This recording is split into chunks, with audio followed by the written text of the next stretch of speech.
नमस्कार आणि जॉब चॉयन हबमध्ये तुमचं स्वागत आहे. आज आपण एका खास संधीबद्दल बोलणार आहोत, जी थेट विदर्भ निसर्ग संवर्धन संस्थेकडून आली आहे. निसर्गप्रेमींसाठी तर ही एक पर्वणीच आहे. चला तर मग याबद्दल सगळं काही सविस्तर जाणून घेऊया. बघा, ही फक्त एक 9 ते 5 ची नोकरी नाहीये. ही एक संधी आहे थेट विदर्भाच्या निसर्गाच्या संवर्धनात आपला खारीचा वाटा उचलण्याची. म्हणजे प्रत्यक्ष फील्डवर जाऊन जमिनीवर काम करून एक खराखुरा बदल घडवण्याची ही संधी आहे. तर ही जबरदस्त संधी आपल्याला कोण देत आहे? ही संधी दिली आहे नागपूरमध्ये असलेल्या विदर्भ निसर्ग संवर्धन संस्थेने, ज्याला आपण शॉर्टमध्ये VNCS म्हणू शकतो.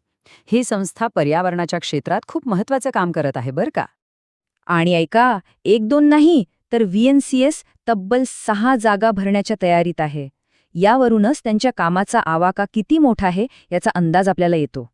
ओके, तर या 6 जागा आहेत, पण त्या कोणत्या पदांसाठी आहेत? तर इथे 2 वेगवेगळ्या प्रकारची पदं आहेत. आणि हो, प्रत्येकाची जबाबदारी आणि कामाचं स्वरूप अगदी वेगळं आहे. चला बघूया काय आहेत ती पदं. इथे बघा, दोन्ही पदांमधला जो मुख्य फरक आहे तो लगेचच लक्षात येतो. पहिलं पद आहे प्रकल्प अधिकारी. हे एक सिनियर लेव्हलचं पद आहे. आणि दुसरी पदं आहेत प्रकल्प समन्वयक. ही 5 फील्ड लेव्हलची पदं आहेत, जी खरं तर ग्राउंड लेव्हलवर काम करणार आहेत. हे वाटप अगदी सरळ आणि सोपं आहे. एकूण 6 जागा आहेत बरोबर. त्यापैकी 1 जागा आहे प्रकल्प अधिकाऱ्याची आणि उरलेल्या 5 जागा या प्रकल्प समन्वयांसाठी आहेत. म्हणजे 1 मॅनेजर आणि 5 फील्डवर काम करणारे एक्सपर्ट्स असं काहीसं. आता प्रश्न येतो की हे 5 प्रकल्प समन्वयक काम कुठे करणार आहेत?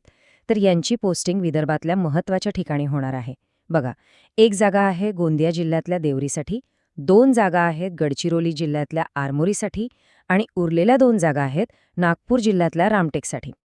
ठीक आहे, पदं कळली, जागा कळल्या, पण आता सगळ्यात महत्त्वाचा प्रश्न, या पदांसाठी VNCSला नक्की कशा प्रकारचे उमेदवार हवे आहेत?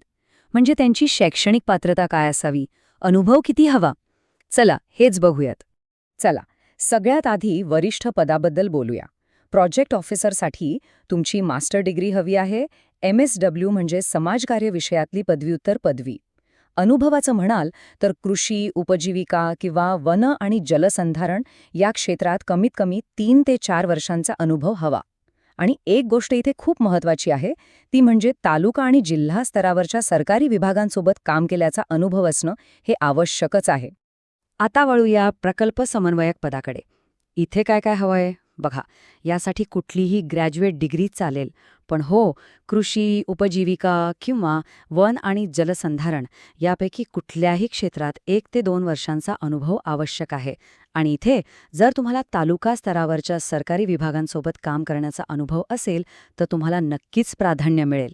शिक्षण आणि अनुभव तर झाला, पण थांबा, अजून काही महत्त्वाच्या अटी आहेत. आणि या अटी दोन्ही पदांसाठी अर्ज करणाऱ्या प्रत्येकासाठी लागू आहेत. त्या कंपल्सरी आहेत. हे मुद्दे जरा नीट ऐका. उमेदवाराला कॉम्प्युटरचं बेसिक नॉलेज हवं. सगळ्यात महत्त्वाचं म्हणजे स्वतःची 2 व्हीलर असणं अत्यंत आवश्यक आहे. आणि अर्थातच गाडी आहे म्हणजे व्हॅलिड ड्रायव्हिंग लायसन्स तर असलंच पाहिजे. कामाचा स्वरूप बघता या गोष्टींशिवाय पर्याय नाही. तर मग जर तुम्ही पात्र असाल आणि तुम्हाला ही संधी इंटरेस्टिंग वाटत असेल तर पुढचा प्रश्न, अर्ज करायचा कसा? घाबरू नका, प्रक्रिया खूप सोपी आहे. चला स्टेप बाय स्टेप समजून घेऊया. अर्ज करण्याची प्रोसेस अगदीच सोपी आहे. पहिली स्टेप, तुमचा एक छान अपडेटेड रेझ्युमे किंवा बायोडेटा तयार करा. दुसरी स्टेप, तो पाठवण्यासाठी ईमेल किंवा व्हॉट्सॲप यापैकी तुम्हाला सोपं वाटेल ते माध्यम निवडा. आणि तिसरी, शेवटची स्टेप, निवडलेल्या माध्यमातून तुमचा अर्ज पाठवून द्या. बस इतकंच.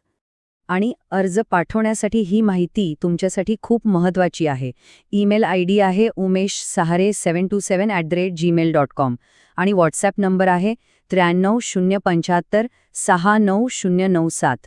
तुम्ही स्क्रीनवरही माहिती बघू शकता, म्हणजे काही चूक होणार नाही. आणि आता या सगळ्या प्रक्रियेतला सगळ्यात महत्त्वाचा नियम, एक महत्त्वाची सूचना, कृपया फोन करू नका. फक्त तुमचा रेझ्युमे किंवा बायोडेटा पाठवा. हे त्यांनी स्पष्टपणे सांगितलं आहे. त्यामुळे अर्ज करणाऱ्या प्रत्येकाने या सूचनेचं पालन करणं खूप गरजेचं आहे. यामुळे त्यांची निवड प्रक्रिया सोपी होईल. तर मग तुम्ही विदर्भाच्या या सुंदर पर्यावरणाचं रक्षण करण्यासाठी, त्याच्या संवर्धनासाठी मदत करायला तयार आहात का? जर तुमचं उत्तर हो असेल, तर ही तुमच्यासाठी एक सुवर्ण संधी आहे. या महत्त्वाच्या कामात सहभागी व्हा आणि निसर्गासाठी आपला महत्त्वाचा वाटा उचला. जॉब्स जॉन हबला सबस्क्राईब करायला विसरू नका. भेटूया पुढच्या वेळी.